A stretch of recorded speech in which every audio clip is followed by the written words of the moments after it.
눈밑이 자글자글해지면 다른 데 팽팽해도 나이가 들고 있구나는 걸 느낌이 들고 바로 그냥 중력의 힘을 받아서 눈꺼풀이 좀 처지는 듯한 느낌을 받게 되죠. 그런 얇은 피부를 보호하기 위한 첫 번째는 제일 중요한 건 역시 얼굴에서 가장 나이 들어 보이게 하는 곳을 하나만 꼽는다면 어디라고 생각하세요?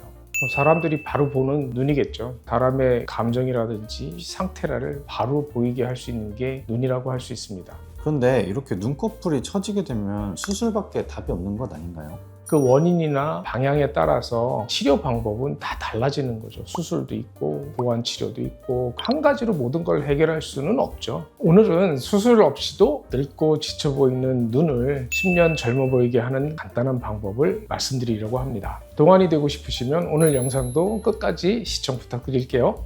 눈썹이 처지거나 눈꺼풀이 내려오면 왜 그렇게 늙어 보이는 걸까요? 첫인상이라고 하잖아요. 내가 보는 첫인상과 남이 보는 첫인상이 동시에 만나는 곳이 눈이거든요, 항상. 그러다 보니까 눈밑이 자글자글해지면 다른 데 팽팽해도 나이가 들고 있구나는 걸 느낌이 들고, 특히 눈은 안구를 잡아주는 이 안아골이라는 동그랗게 쏙 들어가는 부분이 있어요, 동그랗게. 그 부분에서 뼈를 받쳐주고 있고, 두 번째는 특징적으로 우리가 눈은 계속 움직여야 돼요. 그리고 위에서 중력이 아래로 내려오기 때문에 만약에 눈 피부가 두껍다고 생각해 보세요. 그럼 눈이 계속 처지죠. 우리 얼굴에서 눈밑과 눈꺼풀이 가장 얇은 피부로 이루어져 있고 얼굴에서 가장 얇은 지방들이 그 뼈 위를 덮고 있는데 우리가 쿠션이라고 하죠. 이 쿠션이 줄어들게 되는 거예요. 그러면 피부 자체로 당기고 있던 놈이 쿠션을 받쳐주는 놈이 없어지니까 바로 그냥 중력의 힘을 받아서 눈꺼풀이 좀 처지는 듯한 느낌을 받게 되죠. 그런 얇은 피부를 보호하기 위한 첫 번째는 제일 중요한 건 역시 체중 관리죠. 하루에도 나 3kg씩 늘어, 4kg 뺄 수 있어. 이래버리면 지방세포가 없어지는 게 아니고 계속 이만했던 세포가 이렇게 줄어들어요. 그럼 모이죠. 그럼 여기 받치고 있던 놈이 어디로 들어가 빠져버리냐 하면 이 안아골이라고 하는 뒤쪽으로 넘어가 버려요. 그럼 어떻게 해요? 끄집어내야죠. 그게 이제 지방 재배치라는 수술들을 하고 피부가 넓어지면 피부도 절개해서 잘라서 탱탱하게 좀 좁혀주고 이런 수술들을 하게 되는 거죠. 두 번째는 이제 아파도 생기죠. 만성질환이 생기는 경우에 또 생기고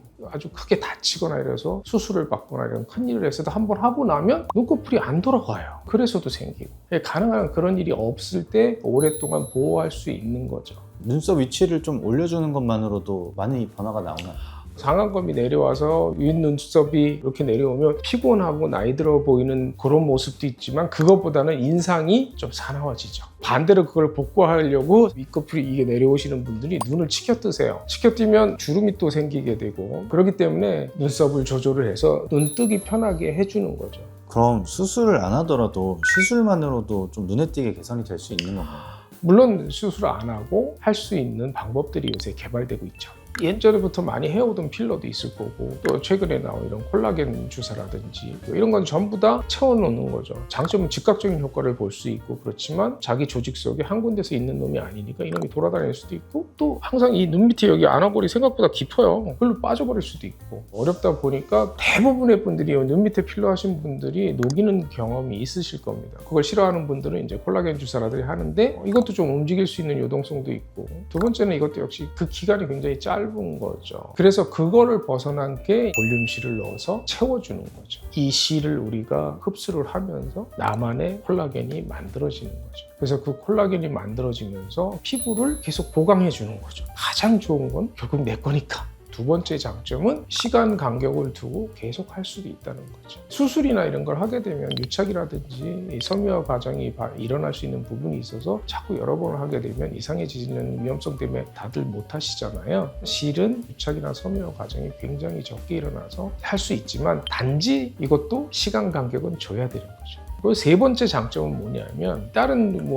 콜라겐이라든지 필러들이 다 액성 물체죠. 하지만 실은 들어간 조직에 걸려 있습니다. 그래서 위치를 바꿀 수가 없어요. 원하는 위치에서 없어질 때까지 움직이지 않습니다. 이 세 가지 장점이 있기 때문에 최근 들어서는 눈꺼풀 처짐이라든지 다크서클 개선을 위해서 실 리프팅을 하시죠. 그래서 여기는 채워주고 필요하면 당기는 걸 같이 해주면 효과가 더 배가가 되겠죠. 요즘은 눈가 노화라는 표현을 많이 쓰더라고요. 그런데 눈꺼풀이 처지는 것과 눈밑 꺼짐, 다크서클도 눈가 노화의 원인들일 텐데 각자 생기는 원인들은 다 다른 거죠?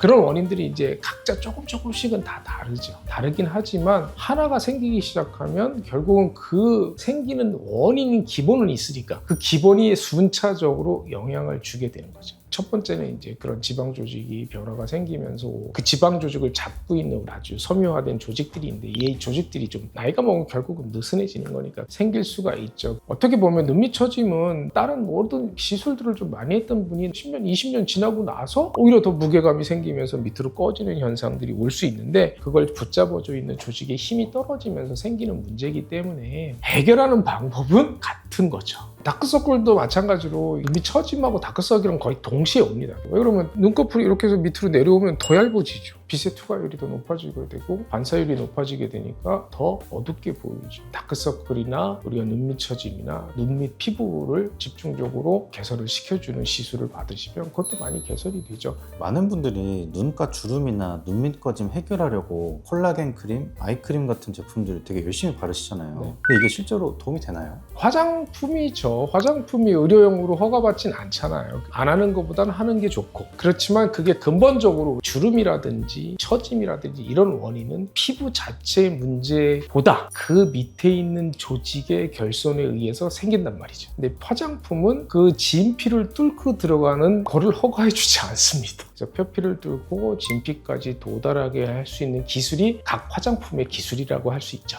그러면 이제 필러나 주베룩 같은 눈가 시술로 좀 유명하잖아요. 이런 시술들은 좀 어떤가요? 빠른 효과를 볼 수 있길 원하시는 분들 이런 분들한테는 그런 것들이 즉각적인 효과를 주니까 대신 실리프팅은 좀 제한이 받죠. 왜 그러면 부분적으로 용량을 조절하거나 이럴 수는 없으니까요. 대신 이제 실 자체의 볼륨실이라든지 또 볼륨을 가지면서 당겨주는 효과도 같이 오고 그 안에서 오랫동안 내 거를 만들어줄 수 있는 탄탄한 베이스를 만들어주는 시술로서 요새 최근 들어서 자꾸 증가되고 있는 거죠. 필러의 장점은 아까 말씀드린 즉각적인 효과를 가지고 있을 수 있고 그리고 내가 원하는 모양을 만들 수 있고 단점으로 치면 피부가 너무 얇은 분들이나 이런 분들은 무게감을 오히려 느낄 수 있게 되는 거죠. 또 하나 단점은 필러를 못 받는 분도 계세요. 필러의 성분에 알러지가 있는 분들이 생각보다 꽤 보입니다. 그 정도의 단점이 있기 때문에 피하시는 분들 계시는 거죠. 그럼 이 눈밑 처짐을 해결하기 위해서 눈썹 리프팅을 할 때 가장 원장님이 추천하는 시술 하나만 말씀해 주시면 좋을 것 같아요.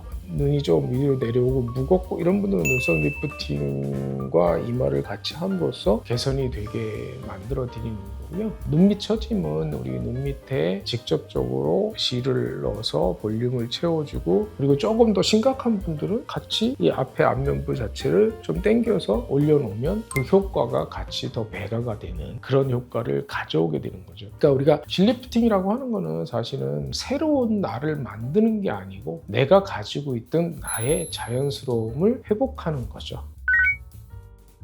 오늘은 수술 없이 눈가 처짐과 눈밑 처짐을 개선하는 방법을 말씀드렸습니다. 가장 중요한 건 정확한 진단과 숙련된 시술이라는 것을 꼭 알아두셨으면 좋겠습니다. 오늘 영상이 도움이 되셨으면 좋아요, 구독, 알림 설정 부탁드립니다. 이 영상이 도움이 되셨으면 같이 도움을 받을 수 있도록 알려주시면 감사하겠습니다. 진로 놀랍게 지금까지 팽팽닥터 조민영이었습니다. 감사합니다.